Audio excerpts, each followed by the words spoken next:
Salam sejahtera. Akhirnya Cikgu Bad kena saman lagi. Kali ini disaman pula sebanyak 1 juta ringgit. Selain daripada itu, Afif juga turut dikenakan saman atas dakwaan memfitnah. Bekas pengerusi PKR Perak memfailkan saman terhadap Cikgu Bad serta Adun Taman Medan Dr. Afif Bahardin bagi menuntut ganti rugi masing-masing 1 juta ringgit atas dakwaan memfitnah tahun lalu. Farhas Wafa Salvador Rizal Mubarak yang juga seorang ahli perniagaan memfailkan saman itu secara berasingan di Mahkamah Tinggi pada 22 Januari lalu menerusi Tetuan Ahmad Daniel Rubin & Co. dengan menamakan Cikgu Bad dan Afif selaku defendant. Dalam pernyataan tuntutannya, Farhas mendakwa Cikgu Bad membuat kenyataan berbau fitnah pada sidang media sekitar 24 November tahun lalu yang mendakwa Planatif adalah Ketua Pengarah Organisasi Perisikan Luar Malaysia MEIU yang menjalankan agensi risikan kebangsaan dan mempunyai semua maklumat sulit berkenaan aset negara.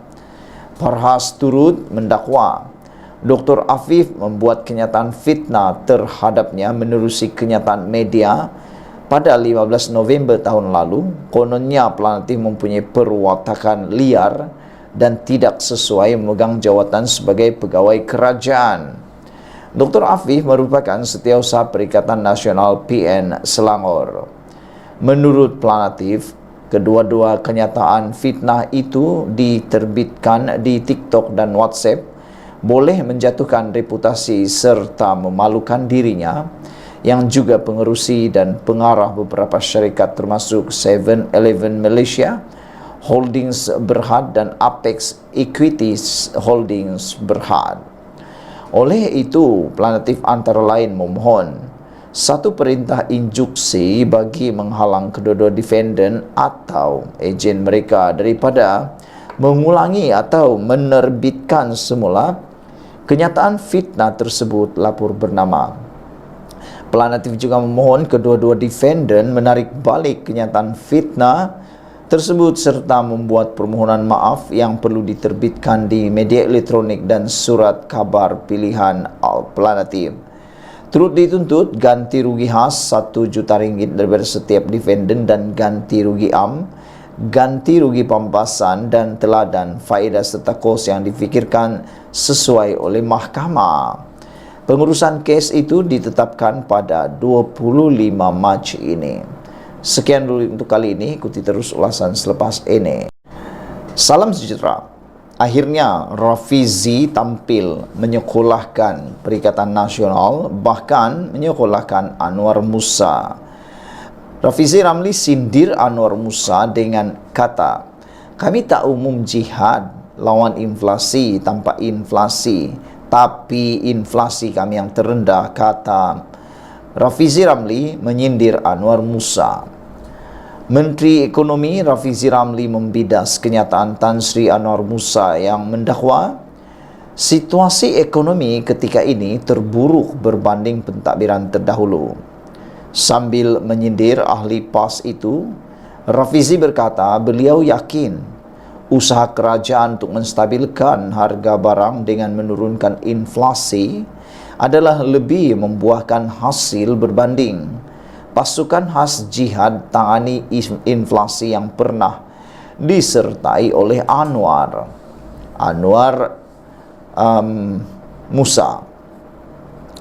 Pasukan itu telah ditubuhkan pada 29 Jun tahun 2022 dan dipengerusikan sendiri oleh Anwar Musa sebagai Menteri Komunikasi dan Multimedia pada waktu itu.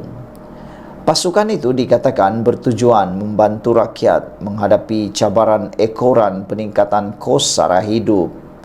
Namun pasukan itu dibubar pada tahun 2023 oleh kerajaan pimpinan Datuk Seri Anwar Ibrahim.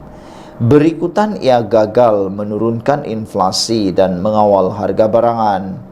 Kami tak adalah umum sampai jihad lawan inflasi. Tapi inflasi turun ke kadar yang terendah, kata Rafizi. Sementara harga barang adalah fungsi penawaran dan permintaan. Fokus kerajaan tingkat pendapatan rakyat, bukan semata-mata melihat kepada kos barang. InsyaAllah akan lebih banyak membuahkan hasil dari jawatan kuasa jihad lawan inflasi, katanya dalam satu hantaran di Facebook. Sementara itu, Rafizi berkata sepanjang tahun 2023, kerajaan berusaha memastikan harga barangan stabil sambil menumpu kepada perkara-perkara yang menjadi punca beban kos sara hidup. Antaranya termasuklah gaji yang naik perlahan, tidak seiring dengan kos sara hidup. Maka solusinya ialah pelarasan gaji kekitaan awam dan dasar gaji progresif. Menambah kapasiti pengeluaran makanan, maka diperuntukkan dana besar untuk memodernkan pertanian moden kecil melalui IPR. Membaiki rantaian bekalan, kita secara berterusan melihat kepada rantaian bekalan padi, telur dan makanan asas lain, menggalakkan penjualan harga yang berpatutan melalui jalan rahmah dan lain-lain, katanya dalam hantaran di Facebook.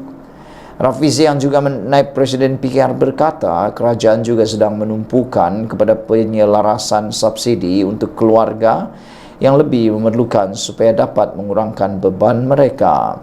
Maka dengan itu, katanya, sumbangan tunai yang lebih tinggi dan reformasi subsidi pukal sedang dijalankan. Sekian dulu untuk kali ini. Jangan lupa tinggalkan komen Anda untuk isu yang panas ini. Rafizi menyindir Anwar Musa dengan kata, kami tak umum jihad lawan inflasi, tapi inflasi kami yang terendah, kata Rafizi lagi.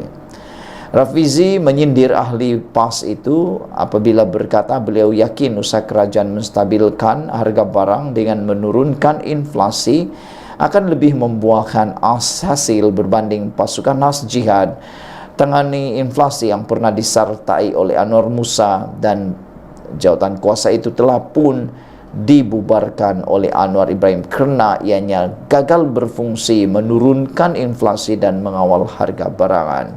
Sekian dulu untuk kali ini, ikuti terus ulasan selepas ini. Salam sejahtera, terima kasih karena bersama dengan saya di Nazilin Unity Channel. Saudara-saudara sekalian, apabila kita bercakap tentang ekonomi, ini yang berlaku sebenarnya yang tak pernah Perikatan Nasional Pembangkang beritahu. Kadar inflasi OPR berjaya dikawal. Meskipun US dollar 1 bersamaan 4.78 ringgit, kerajaan telah berjaya mengawal kadar inflasi dan kadar semalaman OPR.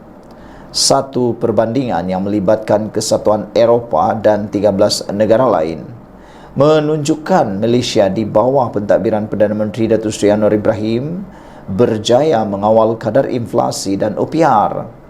Hasil perbandingan dibuat oleh Trending View menunjukkan Malaysia memperoleh kedudukan ketiga terendah untuk inflasi dengan kadar 1.5%. Manakala kadar OPR sebanyak 3% meletakkannya di tempat yang kedua. Hanya dua negara mempunyai kadar inflasi yang kurang berbanding Malaysia, iaitu China dengan kadar inflasi negatif 0.8% dan Thailand dengan kadar 1.11%. Untuk OPR pula, hanya Thailand mempunyai kadar OPR lebih rendah, iaitu Thailand dengan 2.5%. Kadar inflasi tertinggi dialami oleh India dengan inflasi sebanyak 5.1% dan OPR sebanyak 6.5%. Di peringkat tempatan, kadar inflasi sebanyak 1.5% dan OPR sebanyak 3% dicapai. Tanpa perlunya mewujudkan pasukan khas jihad tangani inflasi di bawah kepimpinan pentadbiran terdahulu di bawah mantan Perdana Menteri Datuk Seri Ismail Sabri Yaakob. Ketika Tan Sri Anwar Musa mempengurusikan pasukan khas tersebut, kadar inflasi Malaysia ialah 4.7%. Pasukan tersebut telah ditubuhkan pada 29 Jun 2022 dan dibubarkan oleh Anwar susulan kegagalan untuk menurunkan kadar inflasi. Sekian untuk kali ini. Jangan lupa tinggalkan komen anda untuk isu kali ini. Alhamdulillah, syukur alhamdulillah kita berjaya mengawal inflasi semasa negara lain masih bergelut. OPR pula tak perlu naik. Inilah yang berjaya dibuat oleh negara Malaysia. Meskipun US dollar 1 bersamaan 4.78 ringgit, kerajaan sebenarnya telah pun berjaya mengawal kadar inflasi dan kadar semalaman OPR. Sekian untuk kali ini, ikuti terus ulasan selepas ini. Salam sejahtera, terima kasih karena bersama dengan saya di Nazilin Unity Channel. Saudara-saudara sekalian, apa yang menggemparkan kita pada hari ini ialah apabila satu kenyataan dilaporkan dalam media, bilangan penganggur paling rendah sejak pandemik. Inilah kemenangan terbesar yang perlu anda share kepada seluruh dunia, seluruh Malaysia tentang data yang menunjukkan bahawa kebanyakan yang didakwa oleh Walaun dan para pengikut pembangkang khususnya Perikatan Nasional adalah berunsur mau menjatuhkan kerajaan semata-mata dan memburukkan pemimpinan Anwar Ibrahim semata-mata. Ini kerana disahkan bahawa bilangan penganggur paling rendah sejak pandemik adalah berlaku pada waktu ini. Bilangan penganggur terus menurun kepada 580,700 orang pada 2023 adalah paling rendah sejak pandemik, dengan kadar pengangguran sebanyak 3.4% menurun.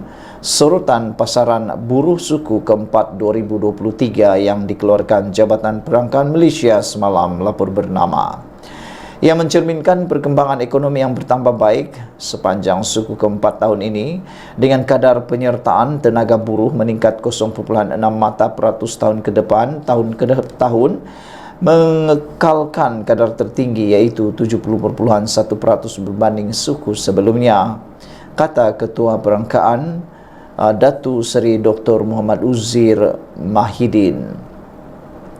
Bilangan tenaga buruh bertambah 20.2% untuk merekodkan 16.91 juta orang pada suku keempat 2023, terutamanya didorong oleh kenaikan 2.5% dalam kedudukan penduduk kerja yang merangkumi 16.35 juta orang, katanya dalam satu kenyataan semalam. Beliau berkata pasaran buruh Malaysia terus bertambah baik pada suku keempat itu, walaupun dalam persekitaran yang mencabar, kerana permintaan dalam negeri yang lebih tinggi telah mewujudkan persekitaran yang menggalakkan kepada industri.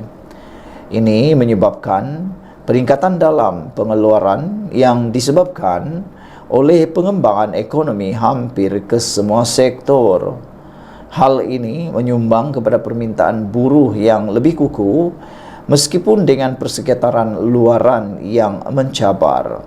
Oleh itu, ekonomi Malaysia berkembang 3% pada suku keempat 2023, lebih rendah daripada pertumbuhan 3.3% pada suku sebelumnya, kata beliau. Guna tenaga tidak penuh yang merujuk kepada bilangan penduduk bekerja kurang daripada 30 jam seminggu mencatatkan pertambahan 6.6% berbanding suku sama pada tahun 2022 dengan sejumlah 286,100 orang. Pada masa sama, katanya, guna tenaga tidak penuh berkaitan kemahiran yang menunjukkan kepada mereka yang berpendidikan tertier tetap bekerja dalam kategori pekerjaan separuh mahir dan kemahiran rendah meningkat sebanyak 2.4% tahun ke tahun untuk merekodkan 1.94 juta orang dengan kadar 37.4% atau terdiri daripada lebih 1/3 penduduk bekerja dengan pendidikan tertier. Dari sudut pandangan permintaan buruh, Muhammad Uzir berkata jawatan dalam sektor ekonomi mencatatkan peningkatan 2.1% kepada 8.94 juta jawatan berbanding tahun lepas dengan jawatan diisi merangkumi 97.9% daripada jumlah jawatan berkembang 2.1% kepada 8.74 juta. Dalam pada itu beliau berkata, permintaan buruh di Malaysia terus bertambah baik pada suku ini ditunjukkan oleh pertumbuhan 0.6% dalam bilangan pewujudan jawatan untuk memenuhi keperluan industri yang merangkumi 31.100 jawatan. Seiring perkembangan ekonomi pada suku keempat 2023, produktiviti buruh yang diukur berdasarkan nilai ditambah per pekerja meningkat 0.5% berbanding suku yang sama tahun lepas merekodkan nilai RM25.080 per pekerja. Anggaran awal prestasi keseluruhan pasaran buruh 2023 berdasarkan data purata bulanan menunjukkan bilangan penduduk bekerja meningkat 6.0% kepada 16.31 juta orang pada 2023 berbanding 3.1% atau 15.39 juta pada tahun sebelumnya. Sekian dulu untuk kali ini. Jangan lupa tinggalkan komen anda, tekan butang subscribe. Kita jumpa lagi. Bye-bye.